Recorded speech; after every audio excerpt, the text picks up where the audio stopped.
Mario Kart DS. We all love it, and we especially love the Nitro tracks introduced in that game, some of the fan favourites in the whole series. Luigi's Mansion, Waluigi Pinball, TikTok Clock, and most importantly, one of my personal favourites, Delfino Square. I mean, hey, Nintendo thought it was so good they immediately brought it back for the very next game, and they know best, they also brought back Yoshi Falls! It still remains in the top quarter of so many people's course rankings, and yet, in 2014, a new course was created. One that should have overtaken the town square hype, yet often falls behind. That course is Toad Harbour. Firstly, I want to say I'm not going to harp on the graphics too much. These games came out almost a decade apart, of course one of them's going to look cleaner in the rendering department.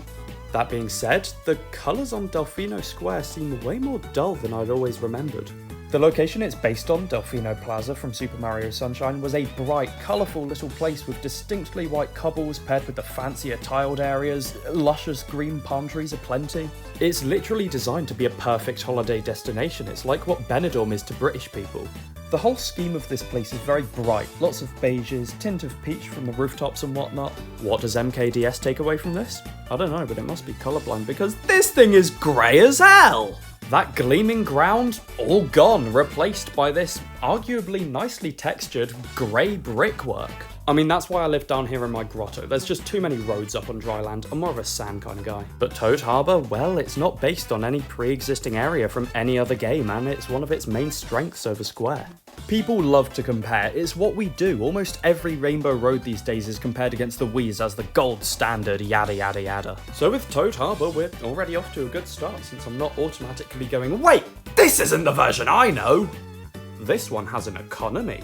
You still drive on a plain road, I mean we're in karts after all, it's not like we're going to be driving on an eel anytime soon, I shouldn't have spoken. But you take one look beyond that and the surrounding buildings are a glory for the eyes to behold. That and there are just more other elements used to make up the course, but I'll touch on those more when I talk about the layout of these two as a whole.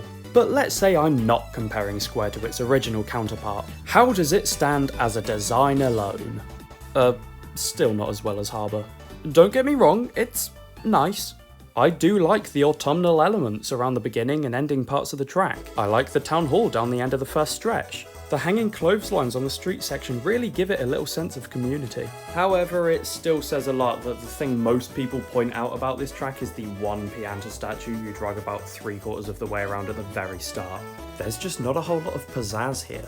There's a nice attempt at a sort of market type section with crates and stands of food, but not only do you barely interact with this part, I mean the road's so wide you'll hardly even notice them, but Toad Harbour also does this concept in a fraction of the time with way greater effect. Again though, that leans into actual course layout chat. Let's talk about something that often gets overlooked when it comes to tracks, and I salute the many few who appreciate it, and that's the music. I don't think it's going to surprise anyone that I vastly prefer Toad Harbour's jam over Delfino Square's. It's just so much more alive. I mean, this one sounds like a summer's day out. This one sounds like Awake. This is another inherent problem caused by us already having a full Sunshine soundtrack to get our hopes up, just for those hopes to be squashed in favour of the noise. Like, just listen to this.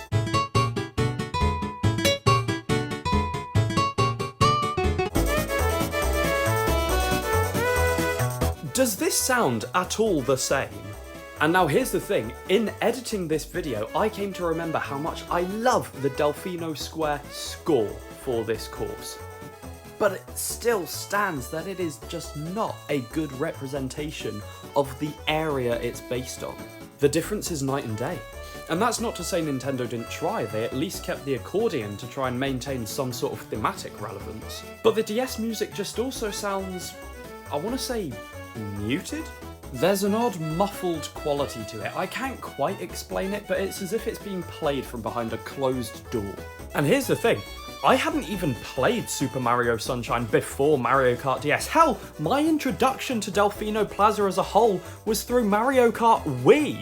But even then, I still knew the vibes were just plain and simply different. But did you know that Mario Kart 8 was the first Mario Kart soundtrack to be recorded in front of a live orchestra? I don't know. Did you know the sea is made of water? Everyone knows that the music in 8 has an advantage as big as Bowser's spiked balls, but damn it if this music doesn't just slap. The instruments on display here make such an entertaining meal for the ears. The melody is delicious and it fits the vibe of the harbour perfectly. But in saying that, I suppose Delfino Square's music fits perfectly for the version they'd crafted for DS.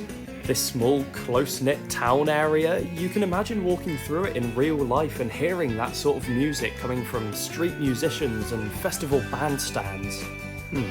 Maybe I am a bit more conflicted on these tracks after all. I guess it's all down to our last points to save my opinions of them. The layout of the courses themselves. And funnily enough, this is where we see most of the similarities between the tracks. Both start with a bit of a long straightaway followed by a big turn to the right. They both eventually split into two different roads, the standard road and a tighter, trickier one. They both have you doing big jumps towards the end. Let's dive deeper. So we get our beginning stretch. Fair enough, it's whatever. Delfino Square has us driving uphill, which makes the start feel slower, but in actuality they're about the same length. Then in the DS track we have a big old turn around this aforementioned Pianta statue, and this turn's too big, and it just leads us into some 90-degree turns between some flat walls. Oh yeah, by the way, I'm looking at every part of the track design. Toad Harbour though, we get a tight little U-turn straight into a split path already. Oh, it's magnificent. There's much more going on with this instant choice to throw the players into. Do they take the safe route, or do they take the boost ramps across this boat? This is so cool! They could have easily had this just be a broken off part of the road, but no, they chose to have us bounce onto a docked boat. It is perfect theming. Then we move into our Lord and Saviour, the market area, with another split path. In fact, there's 3 of them. You can drive along the standard route, you can weave in and around all of these crates to find a hidden boost panel, or you can drive up on top of these umbrellas which have little gaps between them and you can trick off them for even more speed. Now, naturally, DS didn't have the trick system introduced yet, so I'm not going to hold that against them, but they still had the opportunity to implement quick speed sections like this. I mean, they do it in Wario Stadium, it's not outside the realm of possibility. Instead, Delfino Square's grand choice to make is either driving forward and taking a right angle or taking a slightly narrower, curved path. I didn't even realise this was supposed to be the shorter path. I spent my entire childhood thinking it was the default and the shortcut was actually going straight on and to the right. But hang on, this track, it feels a little easy compared to Toad Harbour. Which begs the question, is easy worse? This is a Flower Cup track after all, and so far, even though we're, 16 seconds into the race, everything Toad Harbour's presented to us has felt much more like something we'd see in a Star Cup track. In fact, these tracks both come at the exact same point in the game. Well, there is an argument to be had here. The controls of the games have changed for the better as they went on, so they can allow for a tighter track design now. And on top of that, it's a lot more common practice for people to play video games now than they used to, so a difficulty spike seems only natural. But there's just one teeny tiny thing that completely brushes this very valid point to the side. I don't care! There are so many other DS tracks that aren't difficult by any means, but they at least experiment a bit, and they even come earlier in the game! Cheep Cheep Beach starts with much thinner and sharper paths. Yoshi Falls isn't a good track, but it at least tries to spice things up with all these boost panels towards the end and the alternate paths through the waterfalls. There is one jump in this entire course, and it comes at the very end! Carrying on. Nintendo decides to take a page out of their own book and says screw it, let's just flip that one section of Delfino Square and put it in the new one too. Bit strange, this track hasn't exactly given much to write home about this far, but hey, I'm not a multi-million yen company. They know what's best. They invented Pink Gold Peach. Toad Harbour's left path is the basic one, while the right one is faster, but as a trade-off, it's way narrower and there's a jump you have to line up into this thin little alleyway to reconvene with the main track. That's a good shortcut. There's actual risk and reward for taking this lane instead of basically just going, am I going to go left or am I going to go right? And then we have, in my opinion, the big centerpiece of Toad Harbour, the toy store. It equates to 3 coloured walls you can drive and do tricks on, and I'll be honest, I didn't even know this was a toy store until like last year. There's no real indication that this is even what it's supposed to be, apart from the giant sign scattered all about this section of the course. Oh wait, I think the stronger gimmick here is the tram line that comes into play from this point onwards. They drive in a very consistent pattern, but their placement throws you off. See, they leave a nice big space you can take to one side of them, but on the other, the slightest little slither that allows you to thread the needle for some extra goodies and a generally faster option, turning tighter than having to go all the way to the outer edge of the road. All while Delfino Square's busy missing out on what could have been its defining moment. So we drive out towards this bridge, but there's also this little patch leading off to the side that actually takes us nowhere? Well, it turns out if you have enough mushrooms, you can boost across and skip this whole turn, landing on a dock on the other side with some sharp turns to get you back on track. Okay, in concept, this is cool as hell.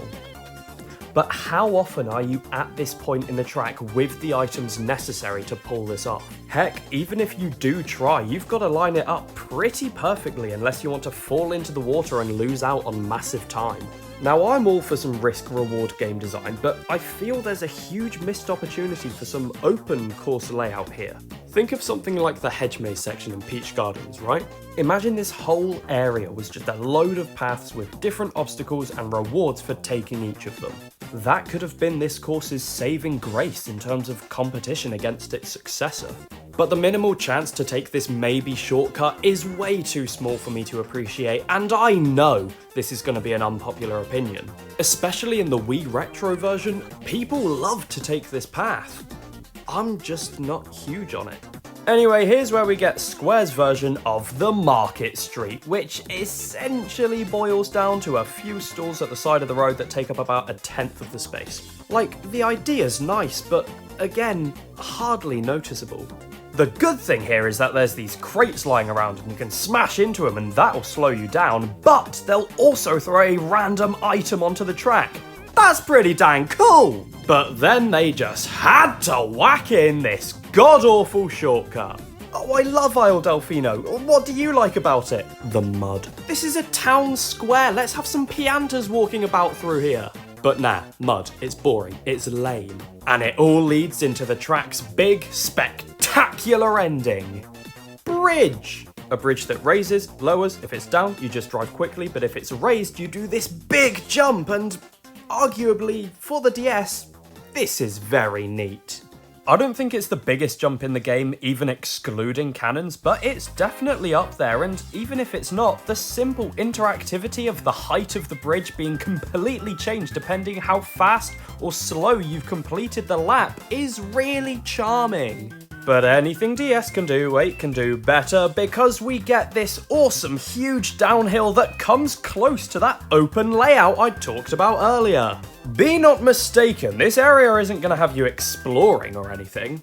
It is just a very wide, straightforward road, but the options gifted to the player here, mwah!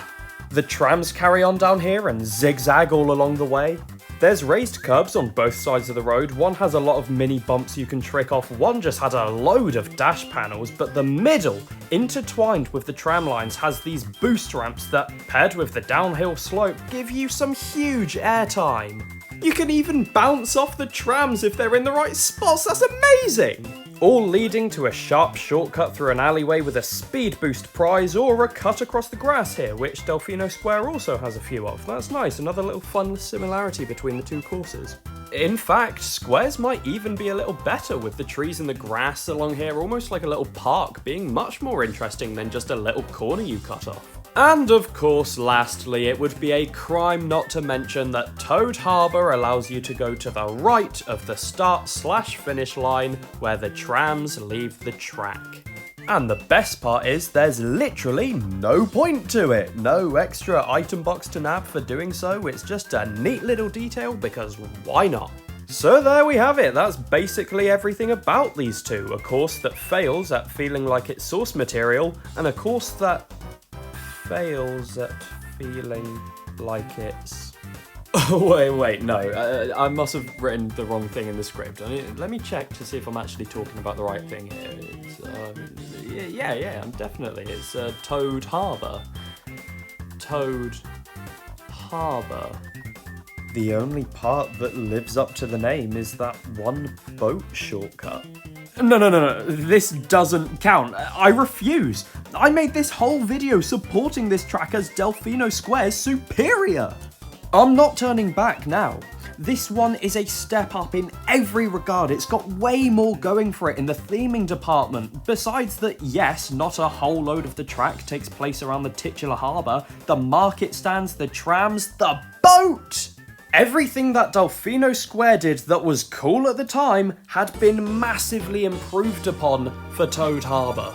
But don't get me wrong, I'm not saying this is a bad course, even though it sounds like I hate it from the ways I've talked about it in this video. But like, when you set out to find problems with a specific track, you're gonna go overboard. If the title of this video was flipped, I'm sure I'd be finding plenty to rag on Toad Harbour about, because Delfino Square is still a banger in the DS's library, even if I noticed a few glaring issues I have with it along the way. If anything, I can appreciate it way more now for paving the way for one of my personal favourite courses in Mario Kart.